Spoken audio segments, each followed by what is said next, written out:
عليكم ورحمة الله وبركاته. الحمد لله الذي خصنا بكتاب أنزل وأكرمنا بنبي أرسل. أشهد أن لا إله إلا الله له دعوة الحق حريص عليها وأوجب تبشير بها ولتكن منكم أمة يدعون إلى الخير ويأمرون بالمعروف وينهون عن المنكر وأولئك هم المفلحون. وأشهد أن محمدًا عبده ورسوله بلغ الرسالة وأدى الأمانة ونصح الأمة وكشف الغمة حتى أتانا اليقين ليلها كنهارها لا يزيغ عنها إلا هالك. اللهم صل وسلم وبارك وأنعم على حبيبنا وشفيعنا وزخرنا ومولانا محمد وعلى أزواجه أمهات المؤمنين وذرياته وآل بيته وأصحابه أجمعين. Rabbi shrah li sadri wa yassir li amri wahlul 'uqdatam min lisani yafqahu qawli, amma ba'd. Para asatiz yang saya muliakan, ayah bunda yang saya cintai, dan bapak ibu jemaah salat tarawih yang dirahmati Allah. Marilah senantiasa kita panjatkan puji dan syukur kepada Allah yang telah memberikan nikmat iman kepada kita sehingga kita dapat menghidupkan di malam hari di bulan Ramadan ini sampai dengan malam ini. Salawat dan salam mari sama-sama kita panjatkan kepada junjungan kita Nabi besar Muhammad sallallahu alaihi wasallam yang telah mengajarkan kepada kita segala aspek tatanan kehidupan. Semoga jemaah yang berhadir pada malam yang penuh dengan keberkahan ini merupakan di antara umat Nabi Muhammad sallallahu alaihi wasallam yang akan diberikan syafaat oleh baginda Rasulullah sallallahu alaihi wasallam dan akan disuguhkan air dari telaga Kautsar dari tangan mulia tersebut. Allahumma amin. Hadirin jemaah yang dirahmati Allah, ada sebuah negeri yang terjadi konflik antara dua suku, di mana konflik tersebut berlangsung lebih dari 200 tahun. Mereka berperang tidak ada hentinya, dan mereka tidak akan pernah bisa didamaikan.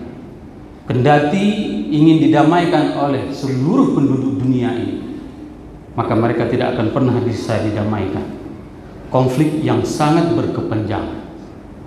Selain itu, perekonomian mereka selalu dalam keadaan anjlok.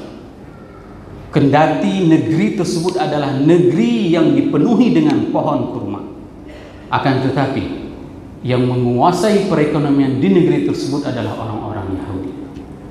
Sehingga Al-Quran mengibaratkan bahwasanya kondisi mereka pada saat itu adalah seperti berada di jurang neraka. Itulah kondisi di mana negeri yang dinamakan dengan Yathrib sebelum datang baginda Rasulullah sallallahu alaihi wasallam.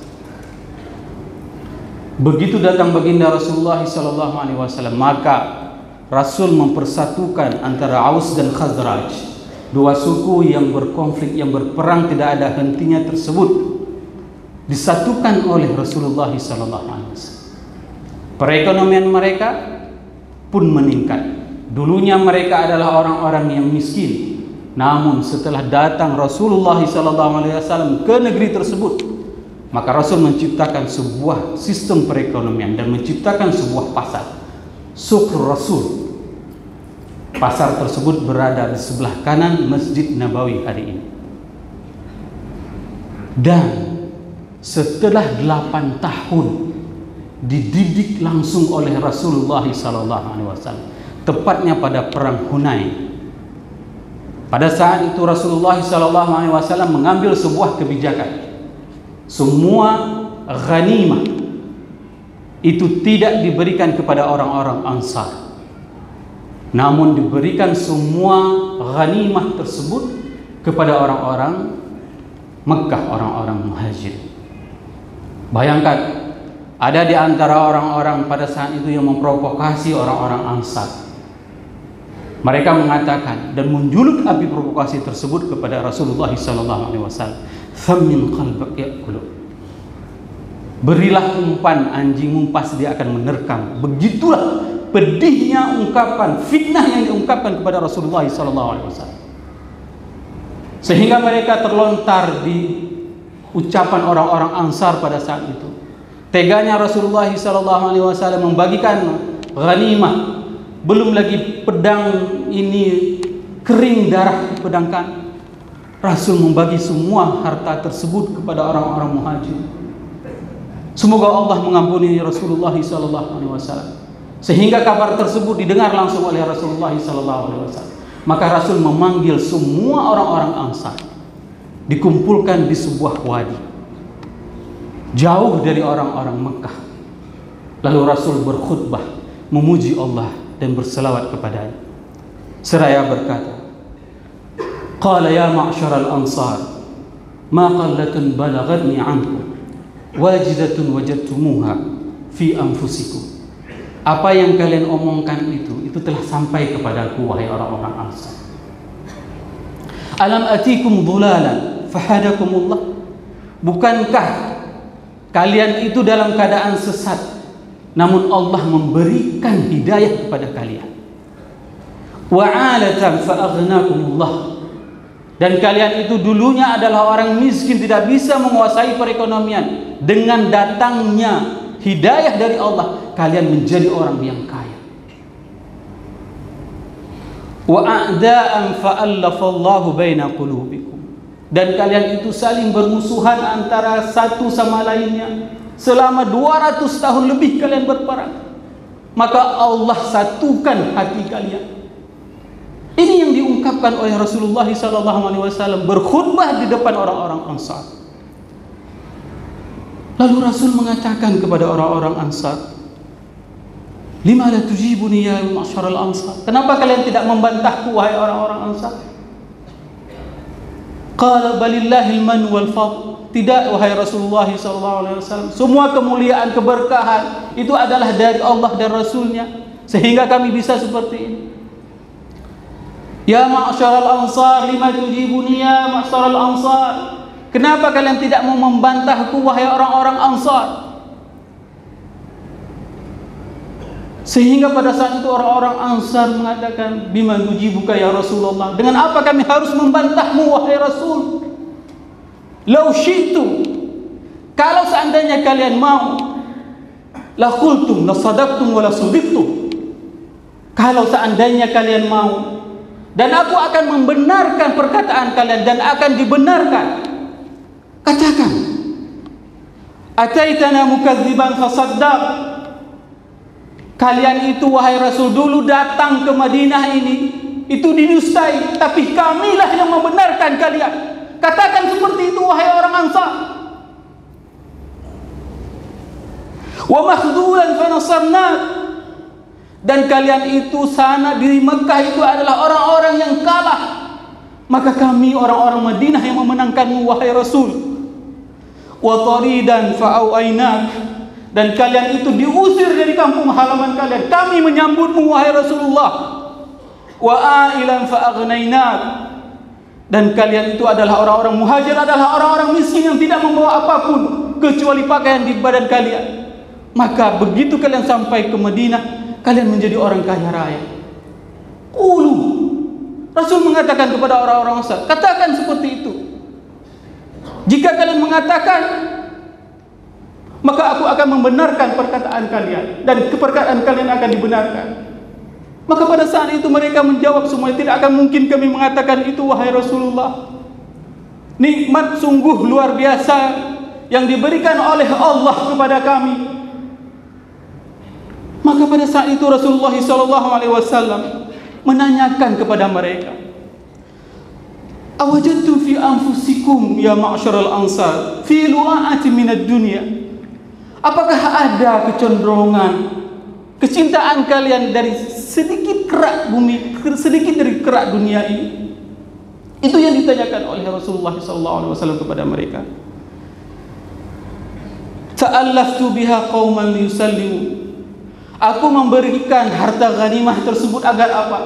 Agar orang-orang yang baru masuk Islam itu, hati mereka itu terikat antara satu sama lainnya. Wa wakkaltum ila islamikum. Dan aku menjadi saksi tentang keislaman kalian. Ini adalah pengakuan yang paling mahal, jamaah yang dirahmati Allah. Pada saat Rasulullah SAW mengaku keimanan kita, Rasul mengakui keimanan orang-orang Ansar. 8 tahun dididik oleh Rasulullah. Maka Rasul sendiri mengatakan, aku mengakui bagaimana keimanan kalian terhadap Allah dan kepadaku. Hari ini kita tidak hidup bersama Rasulullah SAW. Jauh masa kehidupan kita, 1445 tahun yang lalu. Apa pembuktian kita kepada Allah bahwasanya Rasul juga akan mengakui keimanan kita kepada Allah? Ini yang harus kita buktikan. Harus kita buktikan jamaah. Kita tidak bisa membersamai Rasulullah, akan tetapi amal-amal saleh itu tetap terus kita bisa membersamai Rasulullah SAW. Duduk kita di malam ini, ini adalah salah satu upaya kecintaan kita kepada Rasulullah. Sedekah yang kita berikan, ini adalah bentuk kecintaan kita kepada Rasulullah SAW. Bayangkan dulu para sahabat, pada saat mereka salah, mereka bisa dikumpulkan oleh Rasul. Pada saat mereka kangen kepada Rasul, bisa salat di belakang Rasul dan menciumnya. Hari ini apa yang akan kita lakukan? Kita tidak pernah bertemu seperti itu. Bahkan terkadang pada saat kita meraih kesuksesan, kita tidak bisa membahagiakan orang tua kita. Kita ingin mengantar ayah kita, ibu kita untuk bertemu dengan Rasul. Apa yang harus kita lakukan selaku anaknya? Amal apa yang akan kita persembahkan untuk orang yang telah membesarkan kita, mendidik kita? Jemaah yang dirahmati Allah, afala tardawna ya ma'syaral ansar ay yadhhaban nas bi syatin wa ba'ir? Apakah kalian tidak rela, wahai orang-orang Ansar, mereka itu pulang ke kampung halaman mereka dengan kambing dan ontanya? Wa antum tarja'una ila rihalikum bi Rasulillah, sedangkan kalian pulang ke kampung halaman kalian bersama Rasul. Ini yang paling mahal. Ini yang paling mahal jemaah. Pada saat kita bisa membersamai Rasulullah SAW. Hari ini dunia ini boleh hilang dari apapun genggaman kita, selama Allah dan Rasulnya tidak hilang dalam genggaman kita. Belajarlah bagaimana orang-orang Ansar pada saat mereka kehilangan ratusan onta. Bayangkan Abu Sufyan yang baru masuk Islam 1 pekan. 1 pekan masuk Islam, Abu Sufyan mendapatkan 100 ekor onta. Sedangkan orang-orang Ansar tidak mendapatkan apapun. Lalu pada saat itu Rasul mengatakan kepada orang-orang Ansar, innakum satalqawni ba'da athara, bahwasanya kalian akan menemukan ujian-ujian yang lebih parah lagi setelah ini. Bukan ini saja fitnah yang akan kalian alami. Fasbiru, Rasul mengatakan kepada orang-orang Ansar, bersabarlah hatta tatalaqawni 'alal haud, sehingga nanti kita akan ketemu, kalian akan ketemu dengan aku di haud, di telaganya. Inilah yang harus kita pintakan kepada Allah. Ya Allah, kami tidak pernah bisa membersamai Rasulullah SAW untuk mengikuti peperangan yang ada pada masa itu. Jangan sampai Rasul tidak mau mengakui kami sebagai umatnya nanti pada saat kami berjumpa dengannya. Jadikanlah segala amal saleh yang kami lakukan hari ini di dunia ini, menjelang akhir Ramadan ini, jadikanlah amal-amal itu adalah sebagai bukti kecintaan kami kepadamu ya Rabb, sebagai bukti kecintaan kamu kepada Rasulmu ya Rabb, sehingga kami nanti tidak dihalau di telaganya. Imam tadi membacakan bahwasanya pada saat kita dibangkitkan di hari akhirat, maka kita akan dibangkitkan sendirian. Maka pintalah sama Allah, pintalah sama Allah sebagaimana yang dipinta oleh Nusaybah. Nusaybah meminta kepada Rasulullah SAW pada saat Nusaybah dipuji oleh Rasul. Wahai Nusaybah, keluargamu adalah keluarga terbaik. Engkau kehilangan 2 putramu, engkau kehilangan suamimu. Selalu dipuji oleh Rasulullah SAW. Pada saat itu Rasul meminta kepada Nusaybah, pintalah wahai Nusaybah, apapun yang kau minta akan kupanjatkan kepada Allah. Dan Nusaybah pada saat itu meminta kepada Rasulullah, wahai Rasulullah, pintalah kepada Allah agar aku bersama keluargaku bisa mendampingimu di surga. Maka pada saat itu itu Rasul meminta kepada Allah, Allahumma ja'alhum rufaqai fil jannah. Ya Allah, jadikanlah Nusaybah dan keluarga besarnya adalah pendampingku di surga. Wahai jemaah yang dirahmati Allah, Ramadan tidak lama lagi. Tersisakan hanya beberapa hari lagi. Pastikan diri kita, keluarga kita tidak menjadi penghuni neraka. Jangan biarkan anak-anakmu berkeliaran. Jaga dia baik-baik. Qu anfusakum wa ahlikum nara. Jagalah keluargamu. Selanjutnya Rasulullah SAW memohon doa kepada Allah, kepada orang-orang Ansar. Allahumma arhamil ansar wa abna'il ansar wa abna'il ansar fabaqal qahum. Rasul meminta kepada Allah agar diberikan kerahmatan kepada orang-orang Ansar. Hari ini kalau kita mengunjungi Madinah, maka kita akan menemukan kelembutan hati orang-orang Ansar sebagaimana doa Rasulullah SAW. Sungguh lembut hatinya, perangainya, tingkah laku mereka. Inilah dampak dari doa yang didoakan, yang dipanjatkan oleh Rasulullah SAW kepada orang-orang Ansar. Semoga apa yang saya sampaikan ini bermanfaat kepada diri saya dan kepada jemaah semuanya. Subhanakallahumma wa bihamdik, asyhadu an la ilaha illa anta, astaghfiruka wa atubu ilaik. Assalamualaikum warahmatullahi wabarakatuh.